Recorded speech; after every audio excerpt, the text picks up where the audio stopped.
Sidón está, vamos, casi al lado de Tiro, más o menos, aproximadamente. Y, bueno, esto es Sidón. Veis aquí que hay restos antiguos. Vamos a hablar de una profecía que se encuentra en la página 626. El libro también es Ezequiel, el mismo profeta de antes. Y el capítulo es el 28. Vamos a leer versículos del 20 al 23. Dice el texto: vino a mí palabra de Jehová, diciendo: Hijo de hombre, pon tu rostro hacia Sidón, y profetiza contra ella, y dirás: así ha dicho Jehová el Señor: he aquí yo estoy contra ti, oh Sidón, y en medio de ti seré glorificarán que yo soy Jehová, cuando haga en ella juicios, y en ella me santifique. Enviaré a ella pestilencia y sangre en sus calles, y caerán muertos en medio de ella, con espada contra ella por todos lados, y sabrán que yo soy Jehová. ¿Veis un detalle distinto aquí? ¿Alguien puede percibir un detalle distinto de esta profecía a la que hemos tratado sobre Tiro?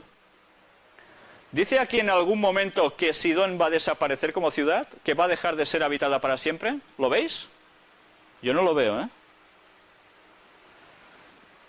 Pues vamos a ver cómo precisamente esta diferencia entre dos ciudades vecinas se sigue cumpliendo hoy en día.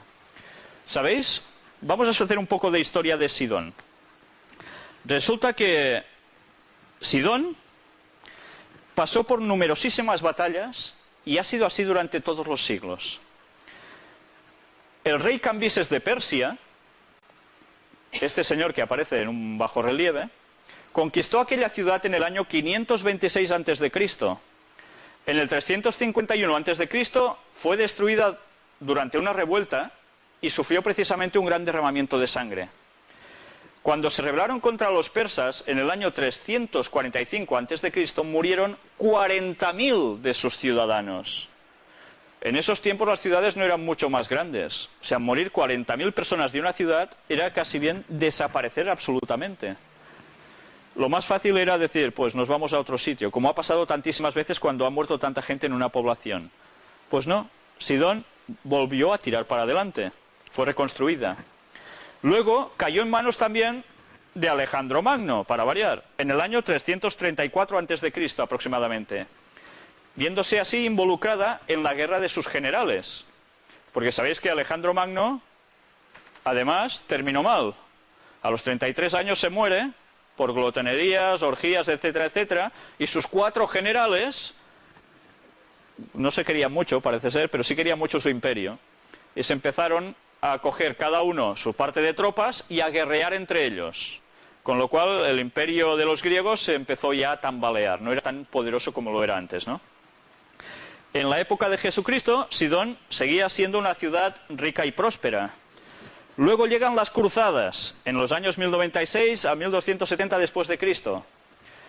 Fue sitiada en varias ocasiones, destruida, pero siempre reconstruida. En 1840 fue bombardeada por las flotas aliadas de Inglaterra, Austria y Turquía, y tomada por el almirante Napier. Como era de esperar, pues lógicamente hubo otra vez numerosos muertos, numerosos heridos.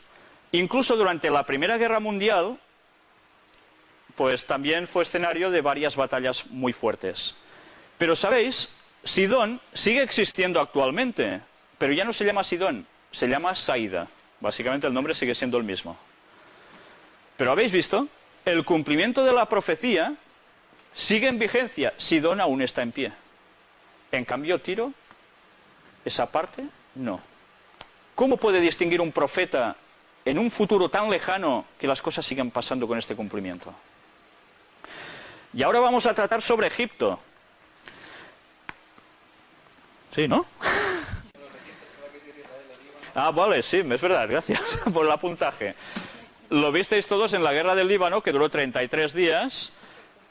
¿Quién atacó precisamente a Sidón? Pues los judíos, Israel. Y aquí veis imágenes de esos ataques, ¿no? Quedó bastante maltrecha. Pero bueno, siguen reconstruyendo y siguen hacia adelante. Ya veis qué constancia, ¿no? Y ahora sí, ahora ya nos vamos por Egipto. Y de Egipto también escribió Ezequiel, curiosamente.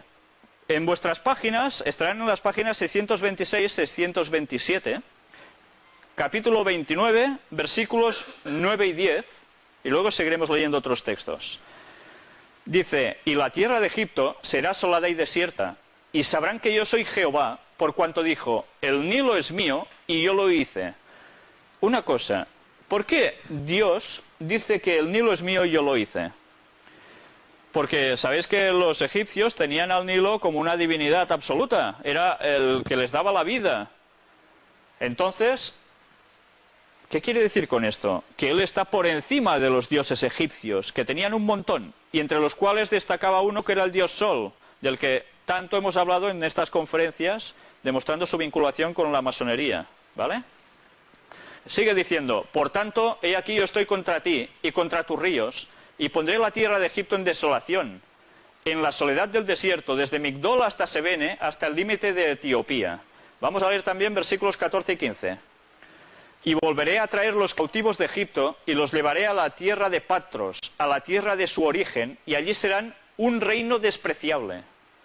En comparación con los otros reinos, será humilde. Nunca más se alzará sobre las naciones, porque yo los disminuiré para que no vuelvan a tener dominio sobre las naciones. Y en el capítulo 30, versículos 12 y 13 dice, y secaré los ríos, y entregaré la tierra en manos de malos, y por mano de extranjeros destruiré la tierra y cuanto en ella hay. Yo Jehová he hablado. Así ha dicho Jehová el Señor, destruiré también las imágenes, y destruiré los ídolos de Memphis, y no habrá más príncipe de la tierra de Egipto, y en la tierra de Egipto pondré temor. Yo no sé si os habéis ido quedando con los detalles de este texto. Nos dice cosas realmente impresionantes. Si hacemos un poco de historia, Nabucodonosor, cuando quedó chasqueado después de sitiar Tiro, marcha sobre Egipto para realizar saqueos. Y en esos tiempos Egipto era un imperio potente. Estaba bien Egipto. Sabéis que es conocido por los faraones, ¿no? Los invasores, ¿qué hicieron? Pues desenvainaron sus espadas y llenaron, como era de esperar, la tierra de cadáveres. Y la historia enseña que delante de Nabucodonosor, Necao, que era el faraón de esos momentos, perdió 100.000 de sus mejores soldados, que pronto está dicho. Y el faraón, ¿qué tuvo que hacer? Pues le entregó al monarca babilónico, ¿a quién? A su hija Nicrotis. Bueno, este es Necao, luego viene Nicrotis, que como van todos así tan bonitos, pues, bueno, aquí ya no está. Bueno, imaginaros una chica egipcia, ¿vale? Pues ya está. Pero, ¿sabéis? La venganza de Nabucodonosor contra Egipto no llegó a su culminación, sino después de la muerte de Ezequiel. Ezequiel pronostica algo y se muere. Él no lo ve. Pero después que él se ha muerto, eso se cumple. No es fácil hacer eso, ¿eh? Cuando surge un impostor llamado Amasis, Nabucodonosor se apresuró a efectuar una batida en Egipto en el año 567 a.C., 3 años después de la muerte de Ezequiel. ¿Cómo podía saber eso, Ezequiel? Pero, ¿sabéis? Las predicciones de Ezequiel respecto a la suerte de Egipto iban mucho más allá de sus días. Anunció la última invasión asiática del Nilo, llevada a cabo por los persas, estos señores que veis aquí, y la forma como serían destrozadas las divinidades de Tebas, que supongo que esto lo habéis visto en más de un reportaje documental, también de Zoán y de Memphis. Por tanto, la desolación de ese país fue pronosticada. Y, curiosamente, Egipto, que llegó a ser el granero del mundo, queda sellado con una expresión: la tierra de Egipto será asolada y desierta. ¿Qué es Egipto actualmente? ¿Con qué lo relacionáis, Egipto?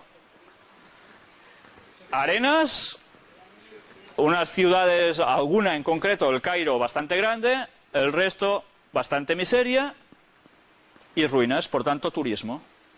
¿Entendéis? Pues, cuando estas profecías se pronosticaron, Egipto era un imperio superpoderoso. ¿Cómo podía saber el profeta todo esto? Aquí vemos imágenes de esculturas enormes. Estas imágenes son las que decía el profeta que serían abatidas. Y aquí las tenéis. Son ruinas. Y el pueblo de Egipto, ¿qué es actualmente? ¿Se enorgullece sobre otra nación? Dijo que nunca más se pondría por encima de las otras naciones. No podrían chulear de nada. Porque ¿viven de qué? De turismo. Por eso cuando los fundamentalistas atacan a los turistas, temen de que no vayan turismo, y si no va turismo, Egipto se hunde, porque están viviendo básicamente de esto. Pero claro, vamos a hablar un poco de los presidentes de Egipto. Yo no sé si os habéis fijado en el texto, pero decía que no habría presidente de Egipto o rey de Egipto. ¿Qué quiere decir esto? Vamos a hacer un poco de historia. Resulta de que los persas, en el año 345 a.C., entraron en un periodo de decadencia, los de Egipto, sometiéndose a griegos, romanos, árabes, turcos, franceses, ingleses. Fijaros todas las generaciones de otras naciones que han ido masacrando a Egipto con el tiempo. Y el rey Farouk, ¿os suena el rey Farouk I de Egipto? Los que seáis un poco mayores supongo que lo sabréis, ¿no? Que rigió precisamente los destinos de Egipto durante la década de los años 50, era descendiente de Mehemet Ali, que aquí no es este señor precisamente. Y no viene. ¿Sabéis quién era Mehemet Ali? Era un extranjero albanés que fue admitido precisamente como consecuencia de un convenio de 4 naciones europeas frente a los problemas con Turquía. Por tanto, el presidente no era egipcio. Pero cuidado, ¿quién manda actualmente en Egipto? ¿Lo sabéis? Hosni Mubarak, ¿no? Estamos mal de política internacional, ¿no? ¿Y Hosni Mubarak es egipcio? Pues tampoco es egipcio Hosni Mubarak. También fue puesto precisamente por intereses aliados europeos. Y fijaros que como presidente siempre o casi siempre está dando soporte ¿a quién? A gobiernos occidentales, mientras su pueblo cada día dicen que es más fundamentalista islámico. Entonces está reteniendo al pueblo más o menos como puede. ¿Eso va a durar siempre? Pero fijaros que la profecía decía, y no habrá más príncipe de la tierra de Egipto. Y así sigue siendo. Quien manda a Egipto sigue siendo un extranjero. Increíble que un profeta acierte esto con esta precisión. Para mí es alucinante. Y ahora Egipto, ya veis, es pasado. Aunque también en otra profecía de la cual vamos a hablar, no hoy, tiene una cierta importancia. Por tanto, quedaros con el nombre de Egipto, ¿vale? Porque en esa otra profecía sí que nos concierne a nosotros. Estas no nos conciernen a nosotros, de hecho, ¿verdad? Son profecías del pasado, salpican un poco el presente, pero de hecho a nosotros no nos tocan. En las que vamos a tratar posteriormente, sí.